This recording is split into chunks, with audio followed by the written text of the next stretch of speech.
नमस्कार, मैं विज्ञान कुमार आप सभी का हमारे चैनल पे स्वागत करता हूँ। आज हम अध्याय 3 के टॉर्च बेचने वाला के प्रश्नावली हल करेंगे। तो चलिए बिना देरी के आगे बढ़ते हैं। अध्याय का पहला प्रश्न है, लेखक ने टॉर्च बेचने वाले कंपनी का नाम सूरज छाप ही क्यों रखा? उत्तर, सूरज छाप टॉर्च से लेखक का अभिप्राय यह है कि जैसे सूरज दिन में प्रकाश है, वैसे जिससे लोगों को चारों ओर सभी कुछ दिखाई देता है, किसी को किसी भी वस्तु से डर नहीं लगता, वैसे ही सूरज छाप टॉर्च अंधेरे में सूरज का काम करेगी। सूरज जैसे चमकेगी, रोशनी तथा गर्मी भी देगी। सूरज छाप टॉर्च रात के अंधेरे का सूरज है। दूसरा प्रश्न, 5 साल बाद दोनों दोस्तों की मुलाकात किन परिस्थितियों में और कहाँ होती है? उत्तर, 5 साल बाद दोनों दोस्तों की मुलाकात एक प्रवचन स्थल पर होती है, लेकिन दोनों की स्थितियों में अंतर था। दोनों में से एक उपदेशक बन जाता है और दूसरा दोस्त उसके उपदेश सुनने के लिए वहां आता है। तीसरा प्रश्न, पहला दोस्त मंच पर किस रूप में था और वह किसे अंधेरे की टॉर्च बेच रहा था? उत्तर, पहला दोस्त मंच पर सुंदर रेशमी वस्त्रों में सजा बैठा था। वह तंदुरुस्त था, उसकी सलीकी से सांवरी गई लंबी दाढ़ी थी और पीठ पर लहराते हुए लंबे केश थे। उसके आगे हजारों नर नारी श्रद्धा से सिर झुकाए बैठे थे। वह आत्मा के अंधकार को दूर करने की टॉर्च बेच रहा था। मनुष्य के चारों ओर अंधकार फैला हुआ है। अंतर की आंखों की दृष्टि समाप्त हो गई है, इसलिए बाहरी दृष्टि आत्मा के अंधेरे की दूरी नहीं कर पाती है। इस अंदर के अंधकार से आदमी की आत्मा घुटती रहती है। वह कहता था कि डरने की कोई बात नहीं है, कोई अंधकार, क्योंकि अंधकार के साथ ही प्रकाश भी होता है। अभी यह प्रकाश अज्ञान के अंधकार की कालिमा में छिपा हुआ है। उसे जागृत करने के लिए उसके पास आओ, वह इस अंधकार को दूर करने का तरीका समझाएगा। चौथा प्रश्न, भव्य पुरुष ने कहा कि जहाँ अंधकार है वहीं प्रकाश है। इससे अभिप्राय यह है कि अंधकार के साथ साथ प्रकाश भी होता है। अंधकार की गोद में उजाले की किरण होती है, उसे देखने के लिए धैर्य रखना पड़ता है। जैसे रात के बाद सुबह आती है, रात की कालिमा की ही सूरज की पहली किरण को अपने भीतर समेटे रहती है। सूरज की पहली किरण को देखने के लिए रात भर इंतजार करना पड़ता है। मनुष्य के शरीर की आत्मा में भी अज्ञान रूपी अंधकार होता है। वह अंधकार मनुष्य को अपने चारों तरफ से जकड़ लेता है, अर्थात मनुष्य मोह ममता माया में फंसा हुआ है। वह अपने माँ बाप बीवी बच्ची को सुख सुविधाओं के लिए गलत से गलत काम कर जाता है। पांचवा प्रश्न, भीतर के अंधेरे की टॉर्च बेचने और सूरज छाप टॉर्च बेचने में के धंधे में क्या अंतर है? पाठ के आधार पर बताइए। उत्तर, दो दोस्त टॉर्च बेचने का काम करते हैं। एक भीतर के अंधेरे की टॉर्च बेचता है और दूसरा सूरज छाप टॉर्च बेचता है। दोनों बेचते टॉर्च ही है, लेकिन दोनों के बेचने का ढंग अलग अलग है। भीतर की टॉर्च बेचने वाला साधारण पुरुष नहीं होते, वह सिद्ध पुरुष होते हैं। उनका स्थान उच्च होता है। वह जनता को भटकाव के मार्ग से बचाते हैं। हजारों नर नारी उनके स्वरूप तथा वाणी से प्रभावित होते हैं। भीतर की टॉर्च बेचने वाला आत्मा के अंदर फैले अंधकार की बात करते हैं। यदि आत्मा ही अंधकार में होगी तो आदमी संसार को कैसे पार कर सकेगा? अंधकार मनुष्य की आत्मा ही नहीं, उसका संपूर्ण व्यक्तित्व निकल जाता है। दूसरी तरफ सूरज छाप टॉर्च बेचने वाला साधारण पुरुष होते हैं।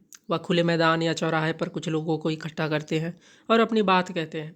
सूरज छाप टॉर्च बेचने वाले भी भीतर के टॉर्च बेचने वाले की तरह लोगों में अंधेरे का भय उत्पन्न करते हैं, लेकिन इनका अंधेरा आत्मा का नहीं होता, यह अंधेरा बाहर का होता है। यह अंधेरा रातें काली होने पर फैलता है, जिसमें आदमी को अपना हाथ दिखाई नहीं देता है। आदमी रास्ता भटक जाता है। अंधेरे में उसके पैर कांटों पर पड़ जाते हैं, वह घायल हो जाता है। छठा प्रश्न, सवाल के पांव जमीन में गड़ गए हैं, वह उखड़ेगा नहीं। इस कथन में मनुष्य की किस प्रवृत्ति की ओर संकेत है और क्यों? उत्तर, इस कथन में मनुष्य की किसी भी समस्या को टालने की प्रवृत्ति की ओर संकेत किया गया है, क्योंकि मनुष्य बहुत ही सुविधा भोगी प्राणी है। वह किसी भी जटिल समस्या अथवा सवाल का उत्तर नहीं दे पाने पर उसे टाल देना ही उचित समझता है। समस्याओं के समाधान के लिए कमेटियां बनाकर उस समस्या को टाल दिया जाता है तथा सवालों पर विचार करने के लिए समय मांग लिया जाता है। इस प्रकार सवालों और समस्याओं को टालकर उनसे छुटकारा पा लिया जाता है। 7वां प्रश्न, व्यंग्य विधा में भाषा सबसे धारदार है, परसाई जी की इस रचना को आधार बनाकर इस कथन के पक्ष में अपने विचार प्रकट कीजिए।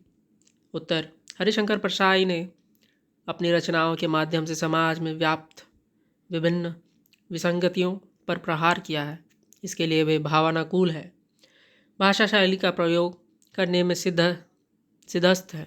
टॉर्च बेचने वाले आलेख में लेखक ने टॉर्च बेचने वाले दो मित्रों के माध्यम से स्पष्ट किया है कि किस प्रकार से एक मित्र अपनी चालाकी से टॉर्च बेचते बेचते धर्माचार्य बन जाता है। लोगों के अंधविश्वासों पर कटाक्ष किया गया है। भाषा में बोलचाल के शब्दों की अधिकता है, जैसे टॉर्च, क्रूरता, हरामखोरी, घायल, बीवी, यार, किस्मत आदि। कहीं कहीं तत्सम शब्द भी दिखाई देते हैं, जैसे स्वर्गग्राही, पुष्ट, समर्पण, संपूर्ण, प्रवचन, भव्य, वैभव। लेखक के मुख्य रूप से व्यंग्यात्मक वर्णन प्रधान पहली अपनाई है। कहीं कहीं संवादात्मकता से रेचकता में वृद्धि हुई है, जैसे मैं कहा, यार तू तो बिल्कुल बदल गया। उसने गंभीरता से कहा, परिवर्तन जीवन का अनंत क्रम है। 8वां प्रश्न, आशय स्पष्ट कीजिए। पहला, आजकल सब जगह अंधेरा छाया रहता है, रातें बेहद काली होती है, अपना ही हाथ नहीं सूझता। उत्तर, सूरज छाप टॉर्च बेचने वाले का इस पंक्ति से अभिप्राय यह है कि रातें काली होने के बाद सब जगह अंधेरा छाया रहता है, जिससे आदमी को अपना ही हाथ दिखाई नहीं देता। इसलिए अंधेरे से बचने के लिए सूरज छाप टॉर्च खरीदो। ख नंबर, प्रकाश बाहर नहीं है, उसे अंतर में खोजो, अंतर में बुझी उस ज्योति को जगाओ।